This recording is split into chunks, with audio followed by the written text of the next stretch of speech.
Welcome to week 4 of ENST 420, the U.S. Environmental Movement. You're almost there now. Good job. So let's begin this week with a review. This last week, week 3, we talked about the environmental movement. Regardless of whether you believe the environmental movement began with the radical transcendentalist philosophical foundations of Emerson or Thoreau, or if you take the more popular stance that the movement began with Rachel Carson's Silent Spring, as many of you pointed out in your posts, the thoughts, writings, and speeches of these individuals helped to shape the movement from the very beginnings of our country. The past always touches the future. In week 2, we discussed the conservation-preservation debate seen through Pinchot and Muir, expressed the subtle yet razor-edge differences between meanings of instrumental and intrinsic value, between natural resource use and natural resource abstinence. While at times in our country's history, conservation and preservation were melded together and meanings blurred, the distinctions remain profound. They highlight the relationship humans choose to have with the natural world. Is man a part of nature, or is man separate from nature? These are belief systems of great consequence in our world of dwindling resources and the conflicts that arise from that, as well as questions of how to address climate change, sustainability, and so much more. The past continues to step on the heels of the present. The laws enacted as a result of the public awareness and outcry of what was happening environmentally were many, particularly in the late 60s and in the 1970s, and particularly in the Nixon administration. At the beginning of the 1970s, there were few environmental laws, but by 1989 there were between 40 and 50 environmental laws on the books, and more than 20,000 environmental lawyers nationwide. Federal courts had handed down at least 3,000 decisions on environmental cases. Not only have we seen how individuals have affected the debate about man's relationship with the environment, but groups of people have come together to effect change as well. Some participate in mainstream groups, while others prefer a more activist, sometimes labeled alternative approach. One estimate is that 10,000 environmental organizations were at work in the U.S. by 1992.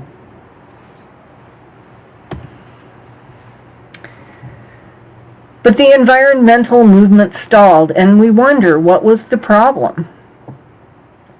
Polls at the time showed a majority of Americans favoring protection of the environment, and the environmental movement and the issues it represented garnered minimal progress in the face of a poor economy.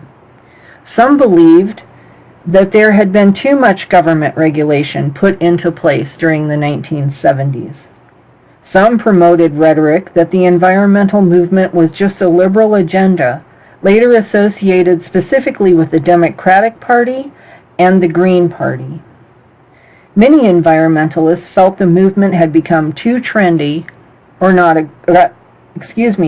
aggressive enough. The focus of the 12-year Reagan-Bush era was on government deregulation so that the nation could experience economic progress, resulting in the dismantling of the powers of environmental agencies such as the EPA. The legal foundation for protection of the environment, however, remained intact. Environmental issues continued to be overshadowed by economics, war, and political views, just as they are today. At the beginning of the 21st century, it was declared to be the century of the environment, when the U.S. and its allies would solve the environmental crises threatening all of humanity. But the events of 9/11 shifted those priorities to focusing on perceived terrorist threats in the Middle East and elsewhere. All other issues took a back seat. The political vacillation of administrations continued through this time.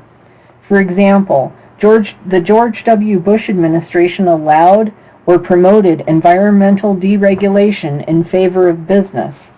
Two examples. One, civil citations of polluters dropped roughly 57%, and criminal prosecutions for offenses that were cited dropped 17% between the Clinton administration and the Bush administration. Another Bush administration example was the EPA Superfund was in effect defunded by the dropping of the renewal of taxes on polluting industries. During the Obama administration, they tried to pass laws and fund many environmental programs, but the economy and the war in Iraq overshadowed those efforts. Many of the administration's proposals never got traction because the price tag was considered too high by Congress and by the American public. The country and the world continued and still continues to struggle with the global economic recession, terrorism, and environmental decay. So how do we envision a future for environmentalism?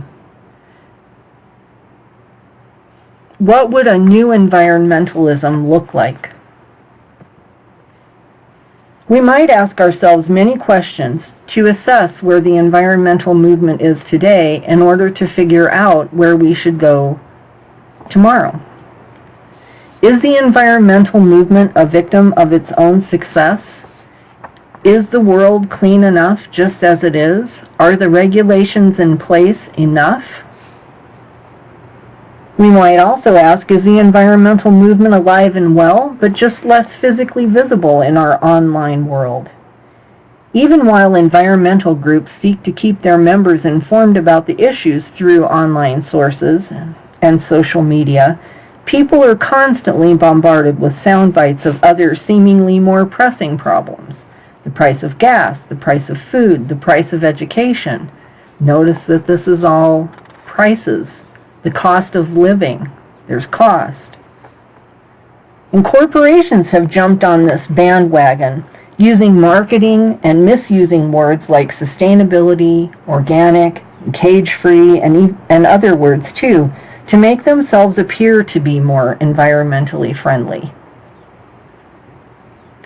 Is the environmental movement experiencing a shift to local grassroots efforts nationwide?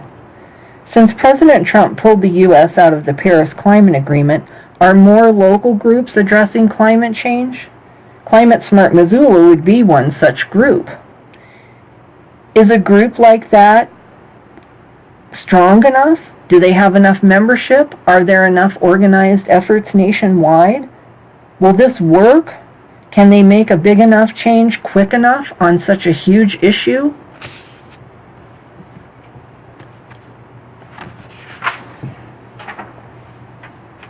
Is the environmental movement too aggressive, or is it not aggressive enough?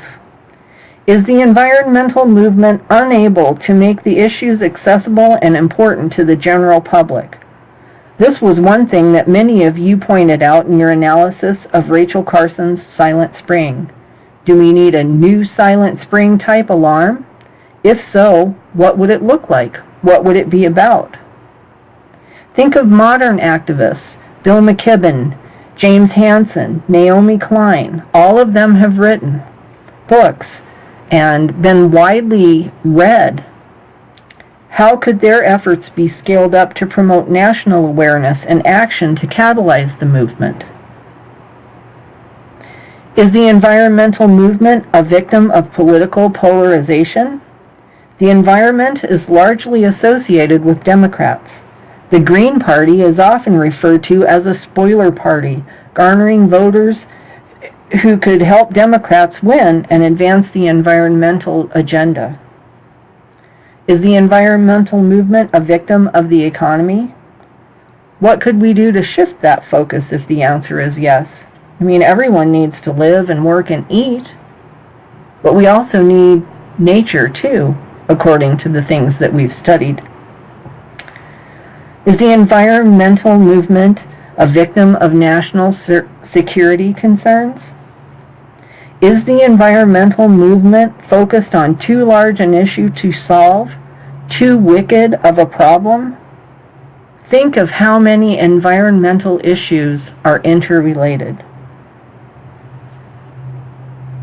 Do you have a different question? What would it be?